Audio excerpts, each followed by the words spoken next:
Hey, you're watching Voice of the Heroes with Henry Dittman and your boy, Fleeboy Jetson. Welcome back to Voice of the Heroes podcast. I'm your host, the one and only one, Fleeboy Jetson. And if you're tuning in for the first time, please don't forget to like, comment, and subscribe. Also, click that notification bell so you can be notified for all your interviews and discussions on your favorite heroes and villains from around the world. And today we got a very special guest. He is the Joker in the Suicide Squad killed the Justice League. He is the Green Goblin in Spidey and his amazing friends. He is Boss Baby, my daughter's personal favorite, and he is my favorite more from X-Men 97, which is currently streaming on Disney Plus. He is JP Karliak. How you doing, man? I'm doing well. I'm doing well. So nice to be here. Nice to meet you. Well, welcome to the channel. Let's get right into it. For the people that's new to the channel or that's not familiar with X-Men or X-Men 97, tell us a little about your character. Sure. So Morph is I would say the newest, oldest member of the team. He was in the very first episode of the original series back in 1992. He was killed off in that very first episode, but then it turns out he wasn't dead. He was actually brought back to life. He was mind controlled. He was a villain for a while. Then he got out of it, but felt all sorts of trauma about it, and then needed some time away from the team to kind of process all that. So when we meet him at the beginning of this series, he's just coming back into it, and he seems to be holding things together and seems to be in a much better place. But at the same time, the uh, the instigator of his trauma, Mr. Sinister, is very much still on the scene. So who knows if Morph is going to be how Morph is going to process all of this going forward. But he's kind of the comic relief of the team. He's a shapeshifter. Yeah. And as a note, he's also the first non-binary superhero on TV. So, animated TV. So yeah, we love Morph. We definitely do love Morph over here. Now, Morph was created for the original animated series. He wasn't in the comic books. So I think that's pretty dope to see how he's grown since the animated series and become such a fan favorite. Now, he was also voiced by Ron Rubins, which was not only the voice, but one of the writers from the animated series, the original one. When you took on this role, did you go back and kind of like maybe study some of what he did on the original, or did you just go straight with your own take on the character? No, I definitely listened to what he did. I've played a lot of legacy characters, and I feel like it's important to just know what's come before and get a sense of what other people have done, especially when you're dealing with beloved characters like the X-Men. I listened to what Ron was doing, but then I also take into account what the producers are asking for, and sometimes there are some characters like you mentioned, Boss Baby. Boss Baby, they wanted an exact sound alike. For this, they wanted it. They wanted the laugh to be the same, but overall, they kind of wanted. They were a little flexible about what he could sound like, and considering Morph went through all sorts of trauma in the previous series, I was thinking, you know what? Let's not slap on a character voice on top of this. Let me just trust that my voice is enough, and and then layer on top of with drama and humor and all of that. So yeah, I truthfully I don't think I sound terribly different naturally from Ron, so there wasn't a lot of manipulating that I had to do. Well, me personally, I couldn't tell the difference at first, but then I heard like more of the, how do I say, modern theme of the character.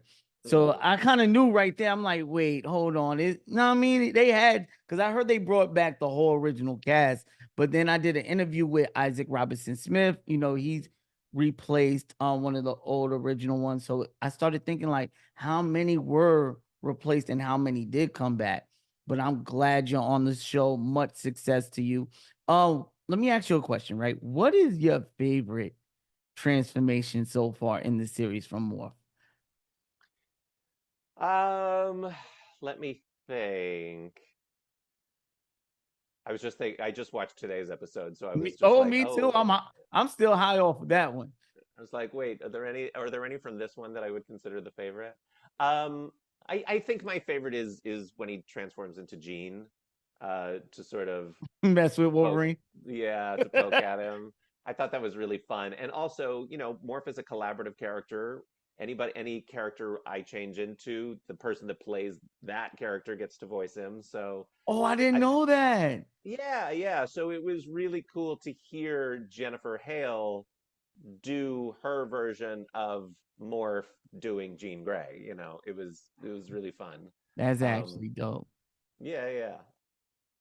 All right, so there's been a lot of talks. Kevin Feige is even considering making X-Men 97 a part of the canon, bigger MCU universe, and directors from the show would like after the third series a movie. Are you kind of stoked for that? Would you like me personally? You already know I'm gonna say a movie is a must. But how you feel about that? I mean, it's great. I think it's really awesome. If it's an animated movie, very cool. If it's a live action movie, okay. I haven't been behind the camera in front of the camera in a minute, but sure, yeah, that sounds fun. Let's say if you didn't want to do it, right? Or you decided to have somebody else play Morph, who would you fan cast as the character Who in a would I live fan cast animated? as the live action Yeah, live action, excuse me. Morph? Oh, that's a good one. Trying to think of like who's got that sassy sort of sense of humor that I'm really looking for here. Um, oh, I don't know their name. There's an actor that just did a Netflix series that I thought would be a good that I think might be a great fit.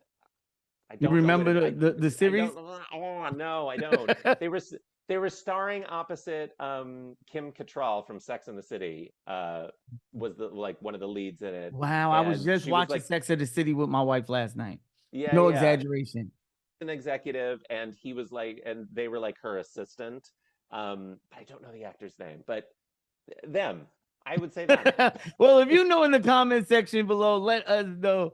All I'm right, so sure if I pulled up my space machine, I could like figure this go out. ahead. Let's But do it. Let's yeah, do yeah. it. We got All time. right, all right. Let's get And the keep action asking moving. questions while I can multitask. Keep All asking, and right. I'll With the yeah. release of X-Men 97 having such success, with the traditional weekly release, there's also been talks about series like that come on Netflix or Amazon Prime, like Fallout dropped, and they just dropped the Mhm. whole series Yep. altogether. What do you prefer watching? Do you prefer your content be released weekly, or do you like to just binge the whole thing?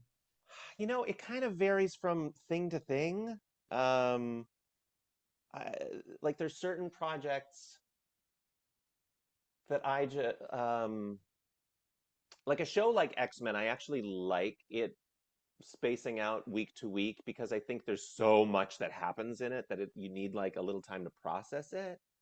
Um, but I do think, but there are shows that are like, okay, so this is one that I absolutely love that's on Netflix, Heartstopper. I adore that show. It's a sweet, like, young adult romance thing. It's so sweet.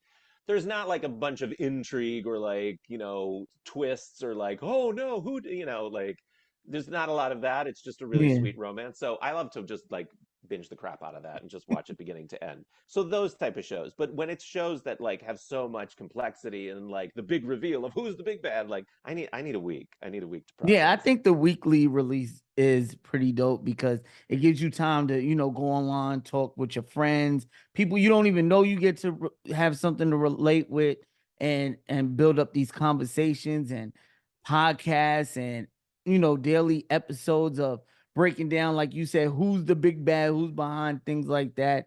So I think it's pretty dope. Now, not only are you more from X-Men 97, you also played a couple of supervillains, Green Goblin, like we said before, and Spidey and his amazing friends, and most recently Joker in DC's newest video game, Suicide Squad. Do you have a preference between the superhero or the villain? Which one would you prefer to play? I love a villain. I adore them. They're just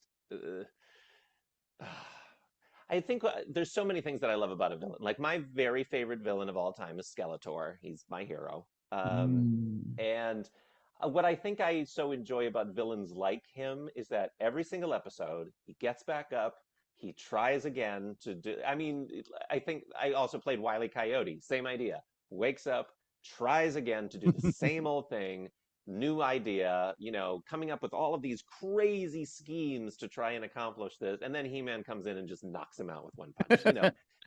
But he has that determination, like he's still gonna try, and I love that. And also, they're also funnier. Like villains, like the good villains, always have the best lines, and they're so nasty. True indeed. Like the Joker. And speaking of the Joker, and you mentioned Skeletor. Mark Hamill played Skeletor, excuse me, in the new I think the new one on Netflix. And he Yeah, and he also played the great Joker. Did job. you take anything from that when you made Joker? And would you like to come back as Joker in any animated projects? Oh my God, yes. Anytime they want me to play the Joker, I'll come and play the Joker. I love. He's just a blast to play. Um, yeah, I when I was doing the Joker, the nice thing is that he was a Elseworlds Joker, so he hadn't been seen before. There was nobody else who had played that particular version previously, so I had the freedom to sort of make him my own. Mm-hmm. But as I said before, you do still want to listen to what's been done and make sure that at least the fans can recognize that, like, oh, this is a Joker, even if it is a different version. So, I mean, I certainly pulled elements from Mark's, from Heath's, from Cesar Romero's, like, just like little, especially in the laugh, like just playing around with that. Um, yeah, I think it's important, to just to make sure that the fans feel that the character is justified, especially such a legendary character as that. But I think what I love about this Joker is because he's coming from another world into a world that had such a megalomaniac, amazing Joker that died, which was played by Mark Hamill. He's just as invested in what that previous Joker did and is taking notes and is kind of and also making fun of him, and like there's all of that going on that feels kind of meta because I'm sort of like also trying to step into those shoes. It's fun. Nah, that's a good comparison. Now, what do you think is the biggest misconception about voice acting? That it's easy. I think a lot of I will say, like, in some ways, yeah, it is. We're not. I think George Clooney had said it at some point. He's like, look, we're not digging ditches here. Like, it's not super hard, or nor is it rocket science. Like in terms of the work, like some of it's not that terribly difficult. But in the sense of the energy that goes into perfecting the skill, because it is such a niche market. Like there's only so many jobs of voiceover that are available, so you really do have to be excellent at it, and you really need to have the tenacity to keep on coming back and facing rejection and auditioning and auditioning and auditioning and marketing yourself. Like that part's hard. I think some celebrities say it's easy because they were just handed the role, whereas we've had to work for all of them. Yeah. So yeah, I think sometimes, and also I hate when people are like, oh, so you do voiceover? Do you also do acting? I'm like, it is acting. It That is is. that It is is acting. 100% acting. Nine Yeah. times out of 10, if you don't get that, you don't have that background for that, there's no way you could possibly bring out these emotions or feelings in some of these characters if you don't have no stage, background or anything like that. Mhm. Now, what was you doing before acting and what inspired you to become an actor? Um, I mean, I've been bitten by the theater bug so many times as a kid. I loved TV, I loved movies, I loved cartoons, I loved theater. I lived only about 2 hours away from New York, so I went into the city to see shows, and I just loved it. I loved the idea of it, and I always wanted to voice a cartoon. I always thought that would be the coolest thing ever. So yeah, that's what I went to college to pursue and did that. But I mean, before I was a full-time voice actor, I was doing all sorts of stuff. I did grocery delivery for a while. I did a lot of temp work at a lot of different companies. Yeah, everything from like the Writers Guild to Hilton to some universities, like, all over the place. I did all sorts of office jobs. Um, so yeah, just trying to figure it out, and all the time, taking class, trying to get an agent, getting an agent, doing auditions, just trying to make it work. And slowly but surely, I mean, I got my agent in 2006. Mm. And it wasn't until about 2015 when I was able to start doing this full time and could leave behind the other jobs. So it took a minute. What do you feel like lifted your career? What character you feel like did that for you? A Wile E. Coyote, for sure. Wiley Coyote? Yeah, that definitely changed how I was perceived. Like, when you play a Looney Tune, especially Mm. in a series, for a period of time, it changes how people see Opportunities. them. Yeah, yeah. And it Opportunities start to pop also up. I also just started meeting people. And I think I had the confidence once I had that role. And I tell a lot of I teach, as well. And I tell my students, like, your job trajectory changes when you stop looking at casting directors and agents and the industry side of people as like, oh, please hire me, oh, I worship you, like, all of that, and start thinking of them as colleagues. Like, you're not better than them, but you're not lesser than them either. You're all working together as a team to try and solve a problem, which is creating an animated piece, film or TV show.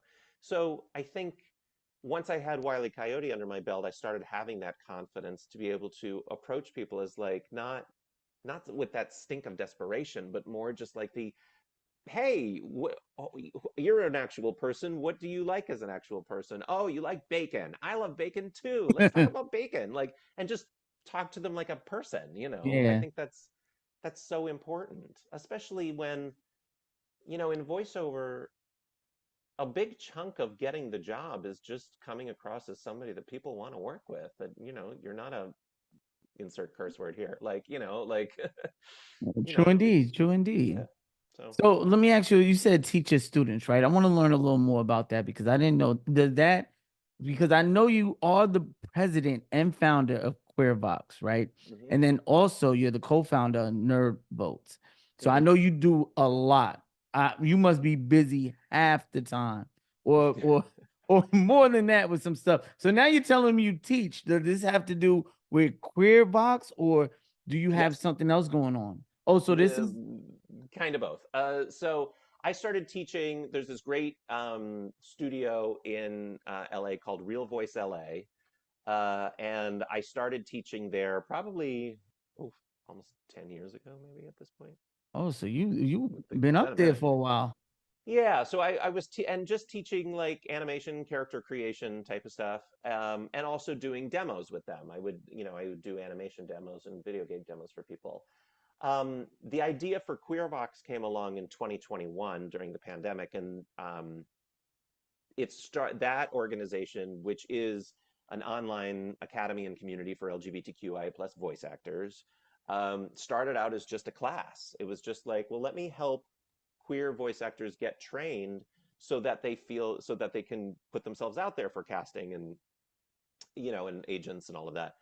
But I think what I learned after I just started offering the class was that, okay, some of these people are very trained. It's just that they don't have access, like, to Mm. agents and casting. Like, they're just not getting into the right pipelines. So we created this online community. We also developed an online talent directory of all of these people. And we also do consulting with the industry to talk about, like, hey, if you want to have queer characters, cool, cool, but let's talk about how you can find the people that can actually play them. And when we're also creating these careers for queer people, maybe also think about casting them in things that aren't queer, because you can't make a career just playing queer characters. There aren't enough of them. That is So true. yeah, yeah. I mean, the example that I use a lot is if you think of like some of our great black voice actors from the 90s, like who are, I shouldn't say from the 90s. They started in the 90s. They still are very prolific today. But like Phil Lamar, Cree Summer, Kimberly Brooks, like they they built their career playing not only black characters but also white characters, because otherwise how often do they work? Once a year, twice a year? Like, it takes time. So yeah, I'm trying to not only build authentic representation, but also long-lasting careers for queer voice actors. I love it, love it, love it. All right, let's talk about nerd votes, man, because that's a big part.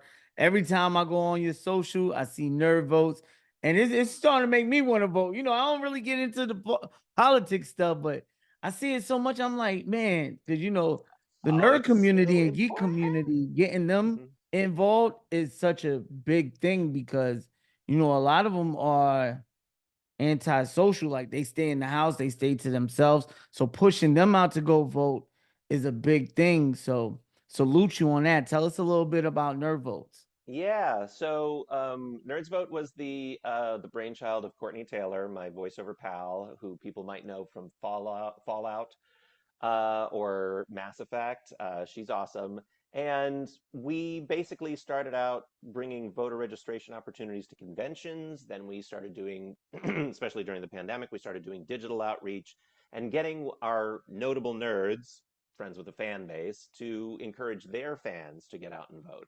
And I will say to what you just said, so for all of the nerds out there, and look, I also don't often love to leave the house, that's what vote by mail is so great about. You can vote from home, Mm. so, and every state has their own different ways of registering to vote by mail. So I encourage everybody to do that. But I think I think some people don't get into voting because they don't think that their vote matters. And I will say so many local elections are decided by a literal handful of votes, like 5 or 6. So your vote absolutely matters. And then also when it's like, well, what they're doing doesn't matter to me. They just banned TikTok. There's a lot of people Oh, that have indeed. feelings about that, for better or for worse. So like, it affects you. And especially, everybody talks about like, oh, the president, I don't really like either guy. I'm not going to vote. I don't care. But there's so much more on the ballot than just the president. There's like everything in your state, everything in your town. And those offices are the ones that affect like who picks up your garbage and who, like, all the stuff that affects your daily life all the time. Like, what's going on at your local school, what's going on at your local police force, like all of that is determined at the local level. So voting is so important to make that change, even if you're a little sort of feeling, you know, what's the word? If you're feeling a little, you're glazing over at what's happening nationally. It's just like, oh, they're not doing anything. Maybe, but you can still affect change right here where you live. And I think that's important because I didn't even know what you just basically told me before that. Like I didn't know. I'm thinking it's just, hey, you go, you choose for two people, either this guy and this guy, and that's it. So I didn't know everything else that falls in line with that. So that's important because for me, I honestly didn't know that until you just said it. So I hope whoever's listening, you just learned something new because I sure did. Um, Now let's get back to the voice acting part, right? Are there any lines from any of the characters that you ever played that resonate with you personally? um, wow. That one always gets them, I swear. Yeah, especially because I know if I don't quote it exactly, people will come for me. Now take your time, and Yeah, also, no, yeah. also Sorry. it could be not only just maybe something that you heard from one of your characters, but something you heard that you said like, man, that's so meaningful or so deep, and that. Well, okay, this might be a little bit of a cop out, but I'm going to start here, and if I think of something else, I'll say that as well. But I have played the Vision, Marvel's in several different things. This is not something that I said, but this is something that the Vision said in Age of Ultron, the movie. Mm. And I'm not somebody that could get a tattoo because I'm so capricious that like I would get it, and then as soon as I got it, I'd be like, oh, I wish I got something else, But if I did get any, like, a saying or anything tattooed on me, it would be this, and it's at the end of the movie. Spoiler alerts for a 15-year-old movie. Where Vision confronts the final Ultron bot. That's the last one Mm. that's left, and they're having a little conversation, and Ultron says to Vision, "They're doomed," meaning the human race. And Vision replies, yes, but something isn't beautiful because it lasts. And that just, Oh, oh, I that like just that. hits me I because like that.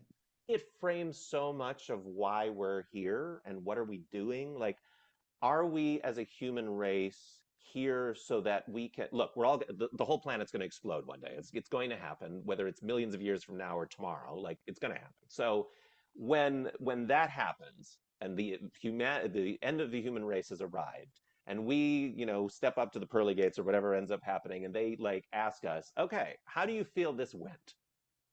Are we going to be proud of that? Oh, well, we got so many millions of years. Like, we got that many millions of years that we lived. Or are we going to say, yeah, maybe we weren't around that long, but we did our best to uplift my neighbor and make sure that all of us were living our best lives, and that we weren't stepping all over people to survive. Like, what is that we're going to be proud of? Like, what is Yeah, our beauty as a human race going to be? That we I were love that, here a man. long time, or that it was quality, I love it. That's a omega level answer right there. Right. All right. So, are there any upcoming or ongoing anime series or cartoon series that you would love to be a part of? Well, I mean, He-Man. Eh, although I'm kind of holding up for one role in particular, but I mean, any part of it is great. Gosh, there are so many great shows. I love. There's so many shows that I'm in love with. So just by nature, I love to be a part of them. I'm in love with Arcane, Invincible, Oh, I Blue Eyed. love Arcane. I don't know if I should be in Blue Eyed Samurai, but like, there's only I think she's hunting down like 4 white guys. So if I get to play one of the 4 white guys, she ends up like beheading or something. Yes, love it. Um, Castlevania Nocturne. Oh my God, it's so good. Yeah. Yeah, I Yeah, just you think love she's everything I love. Let's go, it's man. they're all, well, I mean, we're in the golden age of adult Animation. animation, like Yeah. animation that's aimed at us. That it's gritty, it's dramatic, it has everything that we're really looking for, and it's able to do it in such a beautiful and grandiose way because it's animation, and you don't have to worry about like a visual effects budget. You just animate it, yeah. So there's a I lot of love it, shows, man. I a lot of love great your shows. answers, and I hope you get each and every one of them because Oh, I'll be thank you. rooting for you. All right. Are there any upcoming projects or conventions that you could talk about? Um, Conventions. I'm going to be at FlameCon in August in New York City. It's the largest LGBTQIA plus nerd convention, and I shall be there. Oh, I don't know if I should have announced that yet. Did I sign any contract? Whatever. I'm Just going. let me know. I can edit it out. Let me know No, before. no, no. Even if they decide they don't want me there officially, I'll still go. All right. But and then projects. So last week, was it last week? I was announced as I'm in this new Smurfs movie that's coming out next Oh, year. Deadline did announce that.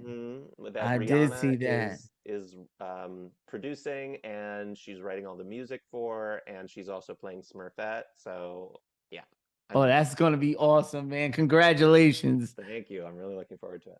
That's amazing. Well, thank you for coming to the show. Hopefully, we can have you back on in the future, man. It was such a pleasure. All of our heroes and villains out there, man. If you want to see more interviews, don't forget to like, comment, and subscribe.